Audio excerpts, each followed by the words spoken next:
Develop মানুহেতো বুজি পাইছে তেওঁলোকৰ কথাবিলাক। গতিকে এইবাৰ মই আশাবাদী যে 60% ওপৰ ভোট পাম বুলি আশা কৰিছোঁ। তেওঁলোকে আমাক বিশ্বাসত লৈছে। আজিৰ উপস্থিতি এটা কথা প্ৰতিফলন হৈছে যে আমাক তেওঁলোকে বিশ্বাসত লৈছে। গতিকে বিশ্বাসৰ পৰিৱেশ এটা 5 মাইল অঞ্চলত হৈছে। 5 মাইল অঞ্চলত যিজনে ভুল বুজাবুজি সৃষ্টি কৰে তেওঁলোকক আজি দূৰত থাকিবলৈ তেওঁলোকে বাধ্য হৈছে।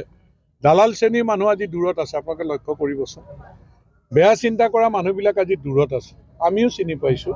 গতিকে তেওঁলোকক আমি স্পষ্ট কৰি দিছোঁ যে ভাৰতীয় জনতা পাৰ্টীৰ চৰকাৰ তৃতীয়বাৰৰ কাৰণে অসমত হ'বই। কাৰণ অসমৰ বৰ্তমান পৰিস্থিতি পৰিৱেশে অসমৰ জনতাই এই কথা চিন্তাত প্ৰতিফলন হৈছে যে চৰকাৰ আমাৰ হ'ব। এতিয়া চৰকাৰ হোৱাৰ পিছত অশুভ শক্তিসমূহে যাতে কষ্ট পাব লগা নহয়, তাৰ কাৰণে এতিয়াই তেওঁলোকৰ বেয়া চিন্তাবিলাক মনৰ পৰা দূৰ কৰিবলৈ আমি আহ্বান জনাইছোঁ। ভাল পৰিৱেশত ইলেকশ্যন হ'ব আৰু আমি ভাল ভোট পাবলৈ ইয়াত সক্ষম হ'ম।